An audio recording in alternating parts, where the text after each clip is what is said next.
Amici bellini, andiamo a bomba. È notte, chi se ne frega, è notte per voi, per me, mamma mia, c'è un sole che spacca le pietre. Visto che uno aspetta e poi escono queste cose che ha parlato De Laurentiis, parliamone e cominciamo.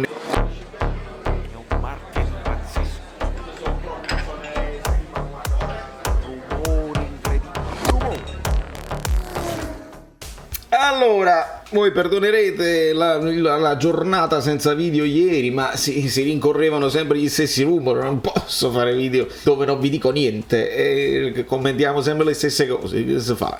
Ma Ciro e basta. Mamma mia, che bel nick questo è. Benvenuto amico mio, iscrivetevi al canale perché quando non ci sono le notizie magari qualche argomento ce lo possiamo inventare. Ho intenzione. Lasciate un like per 900 milioni, 2,5 miliardi, ma adesso ne parliamo con calma. Lasciate un like per Kepa, che paratona, speriamo. Quindi ritirando le file, ci sono anche, ho delle idee, dobbiamo fare dei video anche quando non ci saranno le notizie fresche, insomma, da commentare.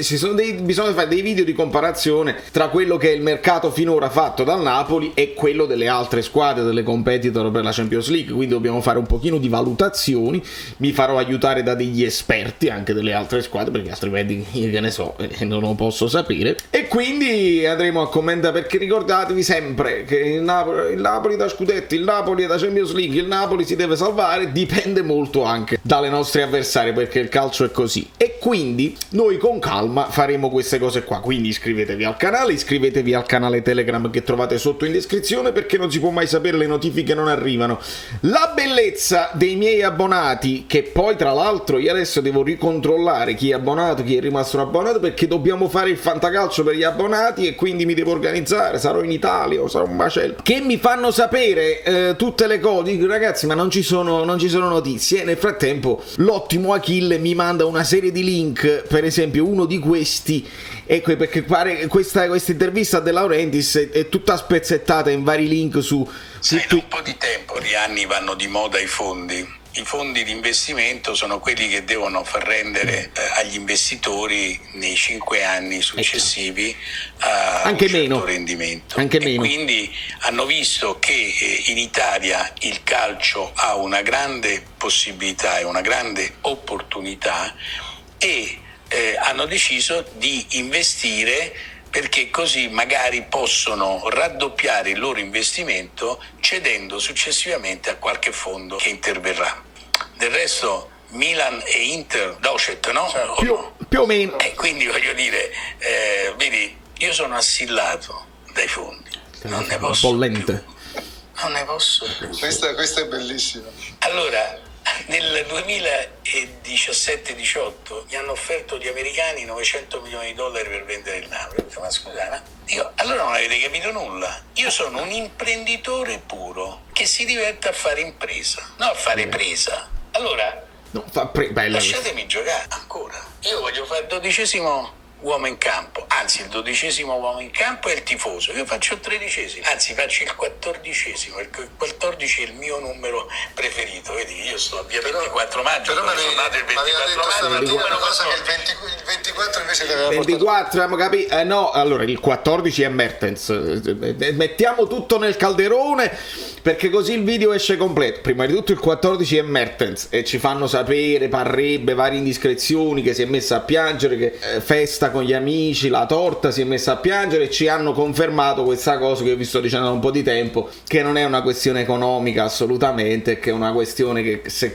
poi Spalletti non gli garantisce una presenza in campo anche di contorno, ma che almeno un pochino di più, insomma, è quella poi la problematica vera. Mi tieni come figurina nello spogliatoio, questo non fa piacere a nessuno per un giocatore che è ancora integro e ci ha dimostrato l'anno scorso di ancora poter fare la differenza in campo. Quindi il 14 non è, può essere pure il numero che preferisce De Laurentiis, ma per me è sempre lui.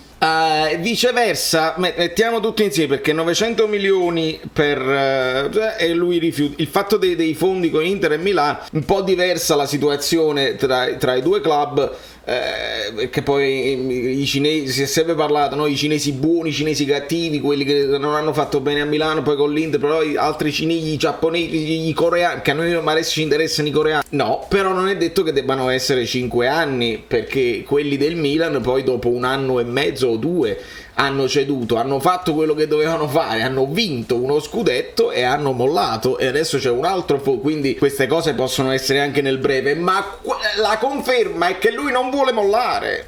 Capite? Io ve l'ho sempre detto, quando mi si dicono le cose di Bezos, gli Emirati, i fondi americani, quelli là giapponesi, è lui che non vuole mollare. Io vi ho sempre detto, la legacy, oltre al fatto che lui si diverte ancora a fare, perché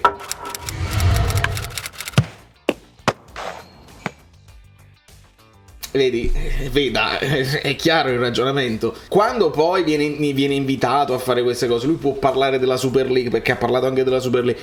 Lui vuole essere il protagonista e avere un'opinione che tutti stanno là. Ha parlato De Laurentiis, ritwittiamo, è molto importante, è sempre importante la parola del presidente. Non gli interessa nemmeno la questione economica, e poi sulla questione economica me la dovete sempre far sapere voi se ci credete a queste offerte, perché 900 milioni per il Napoli, e vabbè, ma quell'offerta insiste sull'offerta dei 2,5 miliardi per tutto, guardate.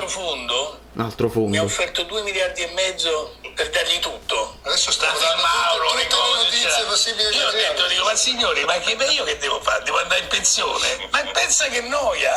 Fatemi divertire. Volete far contenta mia moglie, che avrebbe più a disposizione quest'uomo quasi sempre indisponibile, che lavora all'età di 73 anni 20 ore al giorno? Ma io mi diverto quando mi dicono non vai mai in vacanza, ma io sono eternamente in vacanza, perché faccio le cose che mi piacciono. Adesso pensa che devo fare questi 10 giorni di vacanza, io sono disperato. Disperatissimo. Pure io, aspetta, zitti, pure io sono disperato. Io, che quando scegli un lavoro, come si dice, scegli un lavoro che ti piace, non sarai mai al lavoro e sarai sempre in vacanza. Anche io la penso così, come il presidente del Napoli, perché ti scegli un lavoro che ti piace, vai a lavorare col sorriso, sei tutto contento. E anche io adesso che devo venire in Italia, che non è proprio una vacanza, è più una cosa di business obbligata, pure io sono disperato, io voglio stare qua, devo fare le mie cose, eccetera eccetera. 2,5 miliardi per tutto. Io poi questa è la domanda, è vero, non è vero, la cifra è troppo alta. Io però mi chiedo sempre questo: un imprenditore, un fondo, eccetera eccetera, che individua un business che poi può far crescere, perché deve esserci un margine di miglioramento, no? Allora tu vedi per esempio la casa Phil Mauro e dici, guarda, secondo me c'è potenziale, facendo una certa di produzioni, di film, di distribuzione, di crescita, se fai una serie di cambiamenti. Va bene, ma perché questo che si interessa a questa roba del cinema si deve accollare anche il Napoli, il Bari e lo Stecco Lecco? È questo che è strano nella mia mente, ma io sicuramente non ne capisco niente. Viceversa, chi individua nell'Italia come calcio, allora tu dici mi prendo la squadra più importante del sud. Vedi per esempio quelli del City, il gruppo City che ha preso il Palermo, allora hanno individuato evidentemente. Poi attenzione, perché l'allenatore del Palermo che molla, quelli non si sono trovati con le cose. Hanno individuato, questa è un'organizzazione che magari può crescere, c'è margine di miglioramento, riporti il Palermo in Serie A, fai tutta una serie di discorsi, ma non ti devi accollare altre cose. Perché ti devi accollare anche una cosa cinematografica e di gelati se ti interessa il Napoli? E per questo noi dobbiamo ragionare su queste cose qua. E poi sulle cifre ognuno dica quello che vuole, insomma, ci potete credere, ci potete non credere, arrivano messaggi, vedi per esempio, adesso vediamo subito. Di conseguenza le altre notizie, perché poi nel frattempo mi continuano a scrivere, sono fortissimi i miei amici abbonati. Lui dice che è tifoso, De Laurentiis non vende perché è tifoso, eccetera eccetera, una serie di altre cose che la Serie A è farlocca. La Superlega, pure sulla Superlega lui dice, vabbè, senza che ve lo faccio sentire, dice che lui era contrario, giustamente, qua sono d'accordo al 100% con De Laurentiis, perché non puoi fare agli invito, e lui però ribadisce questa cosa: le prime 6 squadre dei 5 campionati importanti diventano comunque 30 squadre, Allora ecco, se tu basta che arrivi sesto, mi sembra questa cosa così, pure se non arrivi perché l'Europa League non serve a niente, la Conference è una stupidità, basta che arrivi sesto e rientri in questo gruppo di elite, questo è poi quello che interessa, e contemporaneamente lo fai ai campionati come se fosse una seconda Champions, e questo poi alla fine è il conquibus che interessa a De Laurentiis. Ma per chiudere il video con le cose che riguardano il mercato, indiscrezioni vogliono che Kepa sia molto vicino, che insomma si sono messi d'accordo tra l'ingaggio, sapremo le varie cose. Quello che non mi piace è l'idea del prestito secco. Per un portiere il prestito secco è strano, perché mi sa di non programmazione, probabilmente devi avere già individuato un'altra figura, un altro portiere per il futuro, perché devi avere un portiere su cui punti. Il prestito secco, Kepa titolare, si riabilita, si rigenera, e poi che fanno? Se lo riprendono oppure se ne va da un'altra squadra, il Chelsea lo rivende a un'altra squadra che può investire dei soldi. È un po' strana come idea. E poi dobbiamo sempre ragionare che pure Spalletti fondamentalmente è a scadenza, e quindi l'idea del progetto bisogna capire. Allora Spalletti dice sì mi sta bene un anno, l'importante è non avere Meret, solo lui unico titolare. Quindi questo è il ragionamento. Speriamo che domani si possano avere più certezze sul portiere, perché stiamo per cominciare. Ci fanno sapere notizie su Fabian, pare che il Napoli voglia offrire 4 miliardi. Scusate, sto ancora nelle cifre della cessione dei 4 milioni all'anno a Fabian, con una clausola di rescissoria per non perderlo a zero, e non sappiamo, e qua la discrepanza è il fatto, no, quello vuole il tetto ingaggi massimo 3 e a Fabian gliene dai 4, a Koulibaly è offerti 6, quindi non si sa se effettivamente queste sono notizie vere o no, ma non sappiamo se Fabian ha intenzione effettivamente di farlo. Non si parla più tanto di Zielinski, dobbiamo capire se resta oppure no. E il discorso del Borussia, che era interessato a Simeone, ci fanno sapere che forse si sono tirati indietro, quindi il Napoli adesso potrebbe affondare